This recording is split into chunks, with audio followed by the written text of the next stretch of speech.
Hello and welcome to the Poetry Exchange. I'm Fiona Bennett. And I'm Michael Schaefer. Shall we start with our news, Michael? Yes, let's start with our news, we must. We're very, very excited and pleased and thrilled to be nominated for the most original podcast in the British Podcast Awards. Yeah, it's just brilliant, isn't it? I mean, to be one of the 5 most original podcasts this year is just terrific.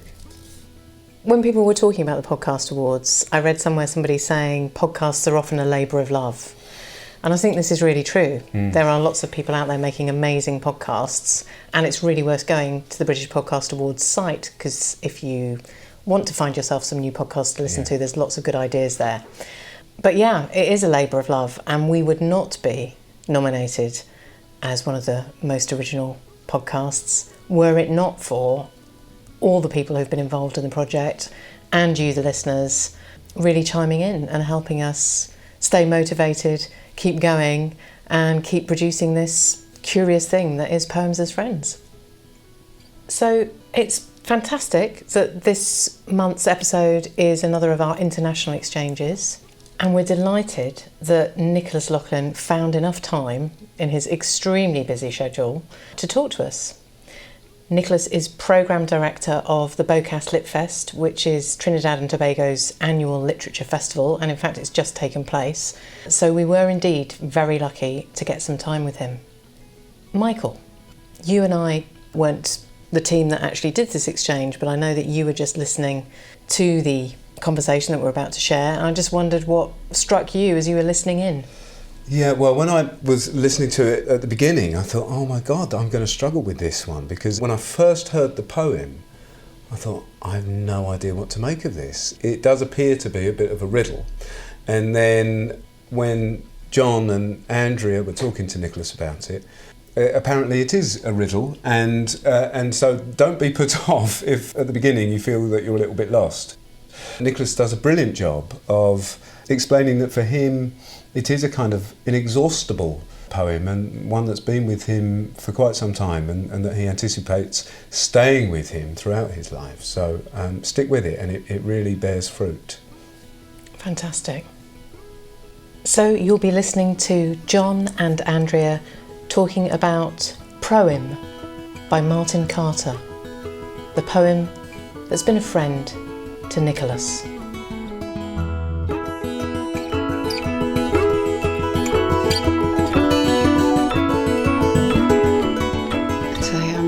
Fascinating poem.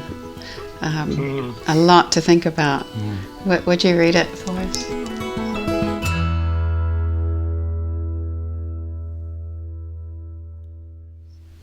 Not in the saying of you are you said. Baffled and like a root stopped by a stone, you turn back questioning the tree you feed. But what the leaves hear is not what the roots ask. Inexhaustibly, being at one time what was to be said, and at another time what has been said. The saying of you remains the living of you, never to be said. But, enduring, you change with the change that changes, and yet are not of the changing of any of you. Ever yourself, you are always about to be yourself in something else, ever with me.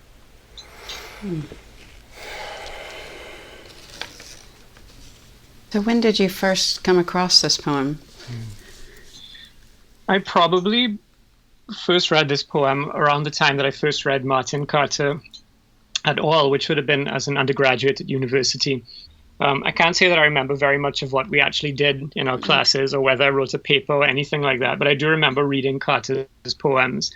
So this particular one, Proem, is from the mid-1970s. And I remember, for some reason, even when I was quite young, I probably would have been, 21 or something when I first read this, being very struck by it, not just by the kind of riddling aspect of it. The sound of the poem follows the sense of it. It's this kind of, sort of sinuous kind of reaching down, it sort of mimics the action of the roots that he describes, the roots burrowing down to something. And the lines of the poem and the sound of the words themselves want to sort of seem to sneak down through something. They're reaching for something, but it's hard to say what it is. Yes. I mean, it is hard to say what it is, and it's. I'm almost a little relieved to hear you say that, because I think on first reading, the sinuous quality, the riddling quality that you talk about, part of me is kind of going, oh, right, let's sort of piece this out. But actually, there's a sort of magic happening because of its ambiguity. Yeah, I mean, it is very much a riddle. I first read it, and I still read it primarily as a poem about a poem, about what it's like to read and write poetry, about trying to say this thing, get to the root of something, but never quite doing it, but at the same time doing it while not quite doing it, if that makes any sense. Yes, very much so. You could very much read it as a love poem. I mean, the you in it, I assume the you is he's addressing the poem, but the you could be a person. There's absolutely no reason why. And then it becomes a poem about the impossibility of ever fully grasping the other person, however much you wish to, however much you know about them. And I suppose there's also a sense in which it's addressed to Carter himself. It's a kind of a autobiographical poem, in the sense that the you that he's baffled by is also himself, I think. So when you first read it, what did you feel when you first came across it? How did you figure out where it sat with you? If I can remember that far back accurately, I mean, I think back then, as a young person who writing poetry myself, trying to figure out what this thing was, what is a poem, what does it mean to write it, how do you write it? I think I would have read this almost purely as a poem about the act of writing and the act of reading. When I think about what it means to write a poem, words like baffled, questioning, inexhaustibly, changing, enduring, those concepts are still very much to me what I think about and what thrill me and trouble me about reading and writing poetry. So I think I would have taken it as a kind of a poem about poems, a kind of meta poem. And then I think, and at that time I'd never been to Guyana, but when I was about 30, I visited Guyana for the first time. And suddenly something else very obvious about the poem, which hadn't been obvious to me before, revealed itself, which is, at the beginning, that first image of the root and the trees and the leaves, actually encountering the Guyanese landscape and being out in the rainforest. And I suddenly saw that there's a sense in which it's not a metaphorical tree only. The roots, the stones, the tree, they are real trees, real stones, real leaves. So now I can kind of read it as something that's set in a very specific place, in a very specific landscape that I've seen and that I've experienced. And so those sensory memories of what it's like to actually be in the rainforest, the smell of it and the feeling of the humidity and so on, that also comes off the poem for me. This line, staying with the trees for a moment, if we may, but what the leaves hear is not what the roots ask. What do you make of that? I don't know if it's fair to pick out single lines in such a sinuous poem and to try and... But I felt that I had to from you finding those trees. It makes me think of, well, first of all, a tree to be very literal, a tree in the Guyanese rainforest might be 200 feet tall. We're talking, vast trees, gigantic things stretching up to the forest canopy. You're down on the ground and it's completely dark in the middle of the day. No sunlight gets through. So to me, it's almost just over literally. It makes me think of the distance between the roots and the leaves. But then metaphorically, what does that mean? The distance between what the poet thought he wanted to do and what he actually did, what the reader thought he was finding in the poem and what he actually found. The sap that has to flow all the way from the roots, all the way up to the leaves at the very top of the tree, and everything that intervenes along the way to make that not as straightforward. So in other words, communication is not always straightforward, I guess would be the way to kind of to boil it down. Of course, Carter puts it far more beautifully and mysteriously than that. But I have suddenly remembered being in the Guyanese rainforest one day, and we'd hiked up a little hill and we were looking out over the trees, and suddenly there was this almighty crash, and I looked down, and maybe about half a mile in front of us, one of these gigantic trees, for no reason that we could make out, suddenly fell over. It had obviously just reached the end of its lifespan. But it was this moment of incredible drama, because you look at this thing and you think it's this unchanging forest canopy. It's been like this, since primeval times. It never changes. And then right at that moment, nature toppled one of these trees. and left this gap. There was suddenly this space there, and it was dramatic, not just because it was so unexpected and so loud, and the way the landscape had suddenly changed, but also because of what it made me understand something different about time scales, the way time works, human time versus nature's time, geological time, all of those things in this sudden moment. And somehow I think, for me, in my memory at least, that hovers around the poem somewhere as well.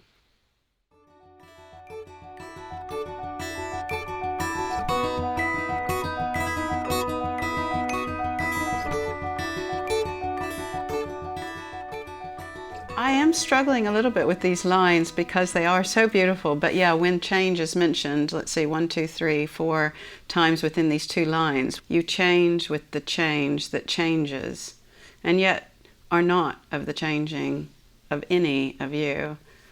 I find that so beautiful because of this sort of turning in. I'm so curious, what do you see in that in particular? I mean, those are 2 lines that I couldn't even attempt to paraphrase. I think it's very often the line in a poem that's most powerful to me is the one where you look at it from out of the corner of your eye and you think you know what it means, and then as soon as you look at it straight on, you realize you don't. Yes. And your grasp of the meaning is constantly changing, so that you kind of feel like you're permanently on the verge of getting what this thing is, but you're not quite sure. I mean, it's very much a poem about just the fact that perhaps that comprehension is not a state, it's a process. Maybe there are certain things, there are phenomena, there are emotions, there are ideas, there are people who we never get to a fixed point of saying, I understand this, I grasp this. That is always a process. It's always in the continuous. Would you go to this poem? Would you actively go to it at all, or and what would you look for anything in particular from it at this point, or is it more like that it's just there always and it's always going to mean something new, it's always going to be shifting? It's a poem I've read many, many, many, many times over the years.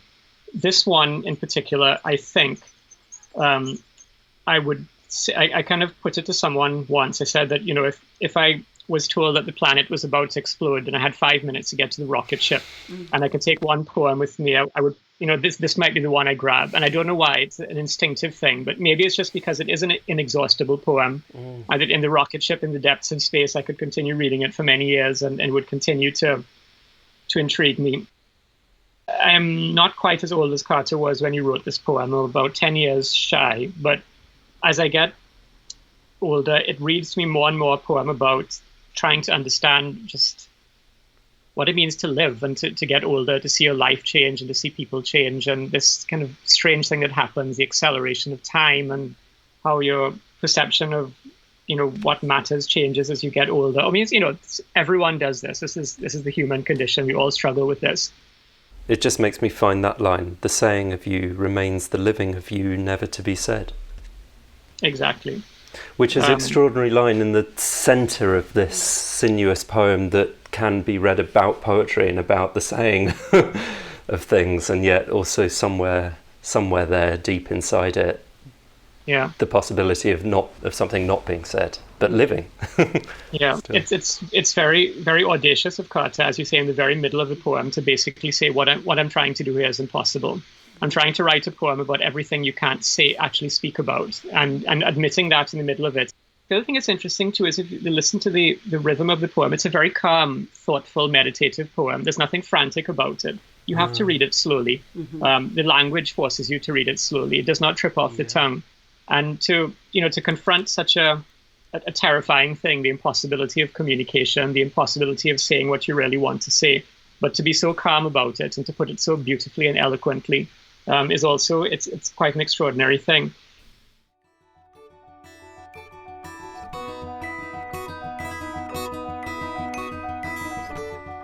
Do you find that he and this poem informs or parallels your own life? How do you see the parallels of his life feeding into your own? One of the things that I find intriguing about Carter, and that many other Caribbean poets I know find intriguing about Carter, is that he thought very intensely about what it meant to be a poet in a place like this, in the Caribbean, in an era of decolonization and then this post-colonial state we find ourselves in. And like many Caribbean writers of his generation, he didn't leave the Caribbean. He stayed. I mean, he obviously traveled like anybody else, but he never lived outside of Guyana. He could have left. He could have left in the 60s or the 70s or the 50s. He could have become an exile. I suppose as a Caribbean writer myself who has chosen not to leave, and I like to think that it was a deliberate decision, that it's not an accident, that that at some point I decided I would remain here. Unlike very many of my contemporaries. I mean, I think that, as simple as it sounds, that is a really important thing, that sense of I guess, not just an ethical commitment, but I don't know how to put it. I don't even necessarily think that Carter was a conventional patriot. I don't know if he would have described what he felt as patriotism. I think it was something else that I don't quite have the word for. Could you say a little more about, like, if he were imagining him writing this at the time and his relationship with Guyana at that time, what we might deduce around that relationship at that point of writing, and what that might mean about a reading of it, about that reading of it at the poem? Yeah. Well, the mid-70s, when he wrote this particular poem, when he wrote Proem, it was a moment when all of the optimism and euphoria of independence had completely worn out. Guyana was under a government that was becoming increasingly dictatorial, led by a prime minister who was becoming more and more of a dictator. I suppose in the midst of that time of genuine crisis and terror, to be able to sit back and to write a poem like this that is so patient, that is so, where the time scale of the poem is so huge. The time horizon of the poem is immense. It sort of seems to take in all of human time. But there's obviously a way in which he's commenting on the circumstances around him, the impossibility of understanding what happened to this place that he thought he knew so well, what happened to all these people around him. How could things, devolve in this kind of way? That's all in the poem as well. But to be able to do it in this very incredibly philosophical way, to answer those questions with pure poetry in a way that that would have made sense to him then, but makes sense to me now, 40 years later, in very different times, in a very different way, but to make sense as intensely.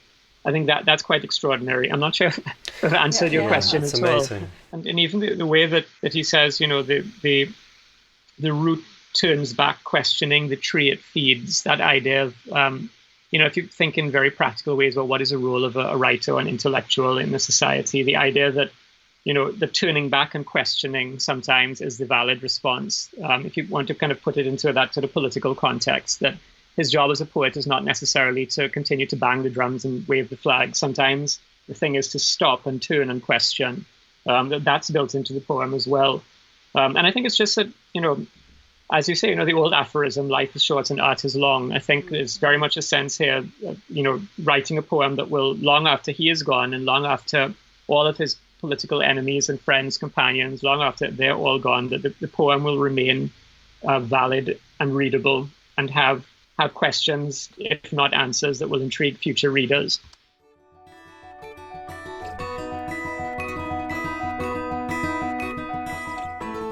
I kind of feel like there's a way in which this is not an irresolute poem, but it's not a resolved poem, if that makes any sense. It doesn't necessarily come to a resolution, because you get to the end of it.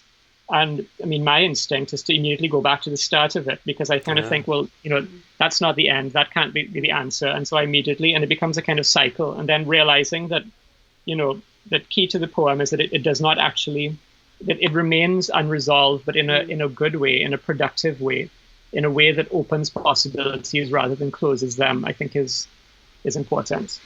This might just be something that jumped out at me, but I just wanted to, me.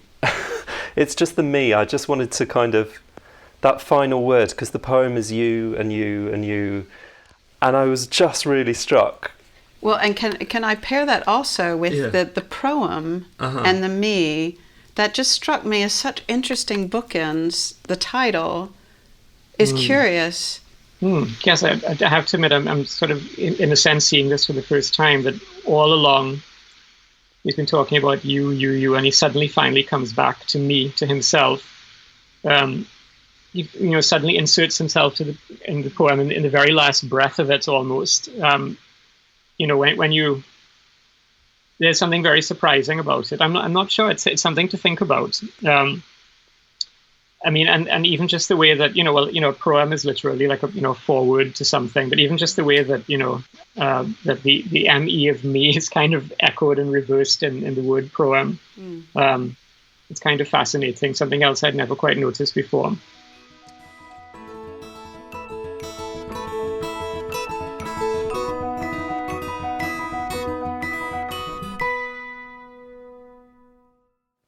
Proem. Proem.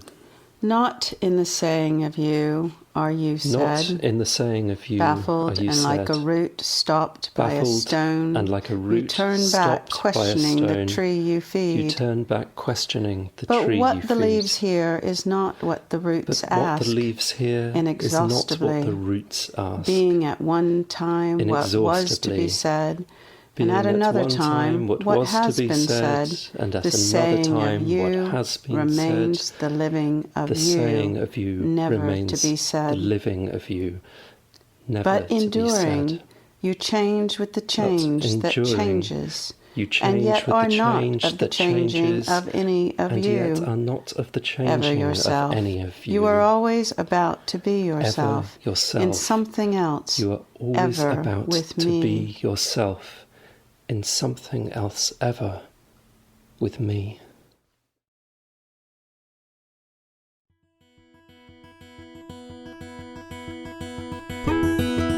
That was John and Andrea with the collaborative gift reading of Proem by Martin Carter. Our thanks to Nicholas for giving us his time at such a busy time for him, and to Blood Axe for allowing us to use Proem by Martin Carter, which is taken from a collection called University of Hunger. And we will, as usual, have some information on the description page about all the things you've been listening to. I was just thinking it's really nice to have discovered that we can do these international exchanges because one of the great things about doing the podcast is that we make it here in London, but that we know that people all over the world listen to it, and I don't know, there's something really satisfying about that. It's just incredibly exciting to be connecting with people and poems in many places and from many perspectives, and really letting the conversation begin here on the podcast, but who knows who finds who and what connections can be made. So Michael, off the top of your head, are there any particular episodes or poems that come to mind from the back catalogue, as it were? Yeah, Restlessness by D.H. Lawrence. That one really stays with me. It's just one of my favourite poems, but also one of my favourite conversations. Alison was just fantastic. So yeah, if you're looking for another episode to listen to, I would recommend that one. Excellent. We hope you've enjoyed this month's episode, and if you have, do subscribe. We'll be back next month. Until then, thank you for listening.